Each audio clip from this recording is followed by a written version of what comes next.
I tried to be less needy like my girlfriend wanted, but no matter how hard I worked on it, she just kept pulling away until she finally told me she didn't love me anymore and left like it was nothing. I, 37M, have been dating my girlfriend Anna, 26F, for about 1.5 years. 5 months ago we moved in together, got a dog, and bought all new furniture.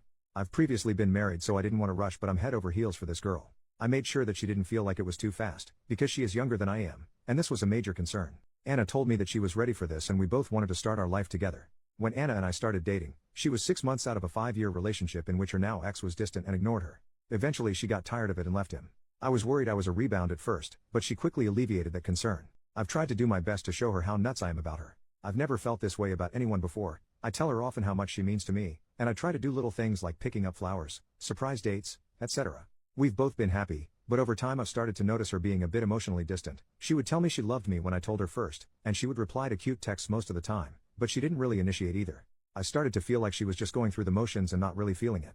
I would try to talk with her about this, and she would get upset. Anna would tell me we're fine. Drop it. I tried, but it didn't feel like we were okay. I started to fall into a cycle of worrying about us, which would make her mad, which would make me worry more. This reached a head on Thanksgiving. We went to her large family Thanksgiving, over 50 people, and I can admit, I was needy. I felt like she was mad at me because she was being abrupt.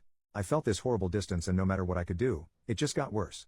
We went home the next day and she told me that she needed a break. I asked what was going on and she said that she was exhausted by having to reassure me about our relationship and that I didn't believe her when she told me she loved me. I left and stayed at a hotel for 2 days.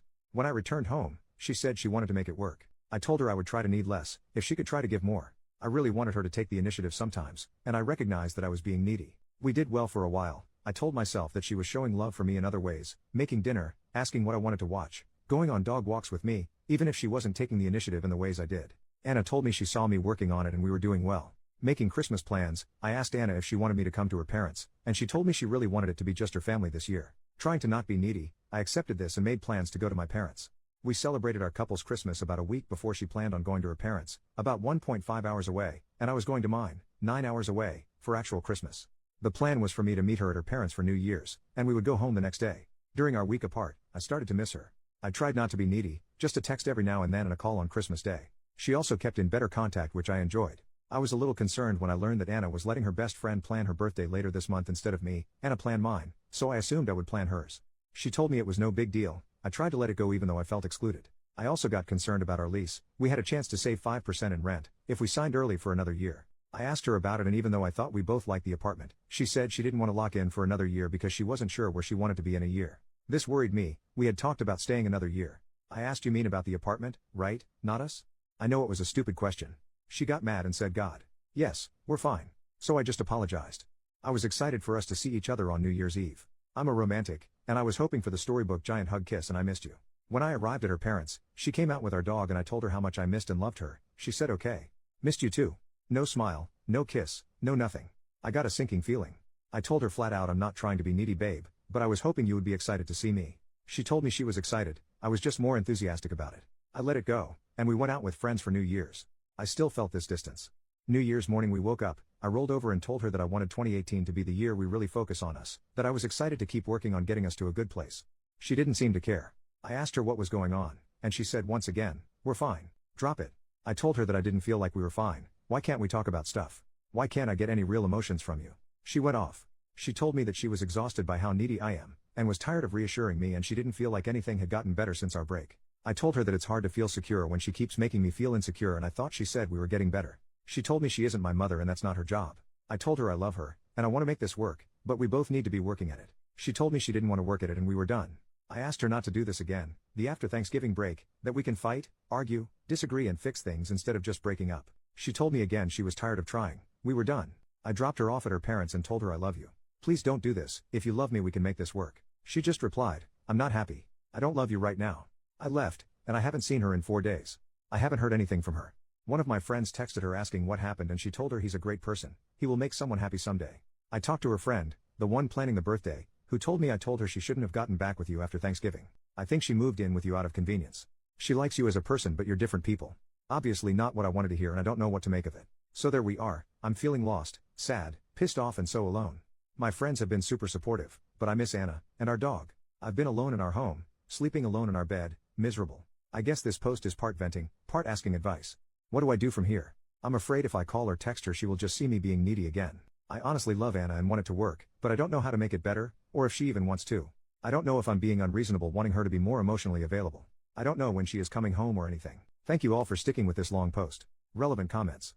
Commenter, this post makes me really sad. You sound like such a caring person with a lot of love to give. From the sounds of it, you guys are just incompatible in terms of emotional sensitivity, affection and love languages. From your description, she sounds pretty cold and closed off. I'm wondering if she could also have an avoidant attachment style. Could be insightful to read about this if you haven't already. It's hard to say how much, if any, of this is you being needy versus her just being unreasonably distant and cold. I totally get that it's annoying and maybe a deal breaker to constantly have to reassure a partner, but it actually sounds like she's offering you way too little emotionally by, I'd guess, most people's standards. I'm very sorry that she has ended things. That is so difficult to deal with. Try to remember that this will allow you to meet someone else who will happily return your love and affection and not be put off by talking about emotions or your relationship. Since you described her as lacking so much affection, kindness and patience, I'm curious what good qualities she does have that make you love her? OP, thank you for the kind and thoughtful reply. Reading it actually made me cry. It's hard to nail down what you love about someone. I love her smile, I love the way she used to look at me, I love that she is smart, and we feel the same about most things. I love how excited she gets about her work. Commenter number 2, I've been a lot like you in the past OP, and am now more like Anna. So how I see it is that you're completely overwhelming her with your constant anxiety about the relationship. It's not easy to deal with someone who needs reassuring all the time. So a breakup is honestly probably for the best. Maybe you should take some time to reflect exactly what it is you want from a relationship that you weren't getting from her. And it's probably also a good idea to seek some therapy to work through this out of control anxiety. It's easy to see that you've got a good heart and it's in the right place. But for some people, the need to constantly deal with baseless anxiety is just too much. Update, 1 month later. Edit, thank you all for the advice and feedback. For clarity's sake, I wasn't trying to win Anna back after all the crap she pulled. At first, absolutely, but not now. Of course I miss what we had, but I am ready for this to be over with. She told me yesterday that she is moving out this weekend. A week passed after the breakup, and I heard nothing from Anna. I took everyone's advice and did not contact her. I came home from the gym, also took that advice, one night, and there she was, sitting on the couch, crying. I sat by her and she unloaded. She told me that she was sorry, that she had treated me like her ex had treated her. As mentioned in the old post, her ex was distant and unavailable and neglected her for 5 years. She said that I wasn't too needy, she just couldn't open up. She said that I was the best boyfriend she had ever had, that our relationship was amazing and I had done nothing wrong. I told her that I still loved her, that she was the best part of my life. I asked her if she wanted to work it out. She said no. We're done.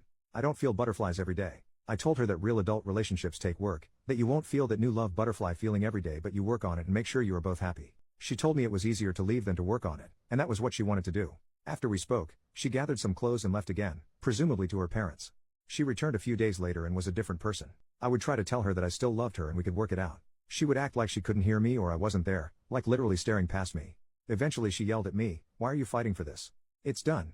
I told her fine, if she wanted to leave the life we started, apartment, dog, furniture, etc., then she needed to leave. I told her that I couldn't bear to live with her as roommates and not as a couple. She said she would start looking for a new place. I told her I would be keeping the dog. She told me she hated me for doing so, and said, "See? I knew you were a jerk. I'm glad I left you."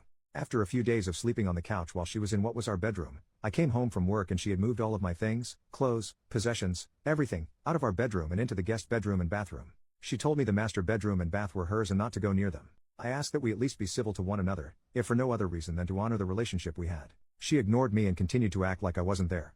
I told her she needed to find a new place as soon as possible. We continued like this for a while, her acting like I wasn't there, and me being heartbroken.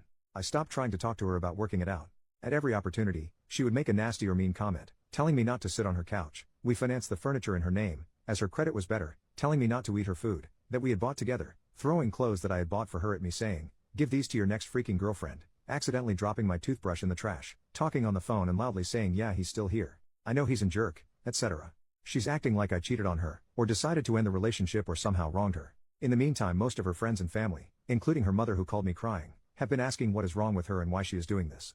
I'm not digging, and I'm not reaching out to them, but all of them are telling me she has gone off the deep end. About 2.5 weeks after the breakup, with us still in the same place, I was at dinner with a friend who was using a dating app. He opened it up and the first profile to show up was Anna. She used pictures of us with me cropped out as her profile. I was devastated. When I got home I told her I had seen her profile and she literally laughed in my face. She said, "Yeah, how else am I going to get over you?" I was pissed. I told her that it made me feel like we meant nothing to her. I asked, "Did we mean that little to you? You didn't even wait a month?" She shrugged and walked away. She left that evening, and didn't come home until the next morning, in the same clothes. She did that 2 more days in a row. I'm not an idiot, I've seen a walk of shame before. Sunday she came home to pick up some clothes. I asked if she was staying. She said no, I have a ride waiting. Don't go outside. I looked out the window and there was some dude in a car. I couldn't believe this crap. I said, are you fucking kidding? Are you dating him or something? She replied, no, I'm just sleeping with him. Again, I was floored. See a trend? I could not believe this. Less than 3 weeks ago I wanted to spend the rest of my life with this woman. A month ago we talked about buying a house, and now this? I said, does he know about me? Does he know that you still live with the man you said you wanted to spend your life with? She said no. I told her I should go introduce myself and she replied, why do you want to ruin this for me? I had no words. I went outside, she followed and jumped in his car. They sped off. I called her, it went to voicemail. I left the following message: Anna, I loved you without condition since we met. I did nothing but support, honor, respect and care for you. I cannot believe you would do this and bring him here. You are acting like garbage. Seriously, you're freaking trashy. What happened to you? Don't you ever dare bring him, or anyone else, to my home again. I don't know what happened to the woman I loved, but she is dead to me. I need you to move out as soon as possible. She returned 2 days ago and told me that if I speak to her she will call the cops for harassment. She started packing by putting my bath towels, hers before we moved in together. We donated my stuff because we would have doubles, in a box, as well as other things I use on a daily basis. She took the soap and toaster. Who does that? I tried to talk to her. I asked her, can't we at least be civil and decent to one another? We loved each other for a long time, doesn't that at least mean something? She told me it didn't mean anything. You didn't mean anything. That leveled me. After that she didn't speak except to say, oh, you probably noticed the hickey on my neck. Yeah, I don't remember which one gave me that. I'm done. I'm disgusted by her behavior, and heartbroken missing the woman I used to know and love. She has told me she will give me 30 days notice when she plans to leave. I'm counting the minutes. In the meantime, it feels like she is taking every opportunity to hurt me, make me feel small, and treat me like I wronged her. She has even taken to ignoring the dog we got together, not taking it out when I am not home, then texting me your dog peed on the floor. You're not a very good pet owner. I wanted to thank everyone who messaged and replied to the last thread. This has been one of the hardest times of my life, and you have all been very supportive. I'm starting therapy next week, and I have signed up for a kickboxing class. I'm ready to move on, even if I am not ready to be healed yet. Relevant comments. Commenter, dude, stop trying to win her back, stop trying to guilt her for moving on, stop expecting anything from her. Yes, she's acting horribly, but don't play her game. Commenter number 2, I don't condone your girlfriend's behavior, but here's what she's thinking and why she's acting this way. In her mind, she sacrificed a lot and made a lot of changes to move in with you. Then, you turned out not to be who she thought you were. Instead of being the great guy who would lead her to the great future she imagined, you were kind of a mopey needy guy who was hard to live with. After seeing that side of you, she felt tricked, even betrayed. She sacrificed for you, and you tricked her, and now she wants to hurt you. She's fresh out of what she thought would be a serious relationship, so she doesn't want anything serious right now, so she's online looking for hookups and doing quite well, it sounds like. To her credit, she didn't try to rub that in your face until you made an issue about it. You found out about her dating life independently. She thinks she should be able to come and go without you keeping tabs on her and start her new life. She's already sacrificed enough for you. Commenter number 3, dude, screw that apartment. Talk to your leasing company and ask if you can find someone to sublease the second room to in order to absolve you from the lease. There are lots of great apartments. You only want to stay out of your spiteful feelings for her. She is self-destructing. Don't let her damage you any more than she already has. OP, thanks for the feedback. Anna is supposedly moving out this weekend.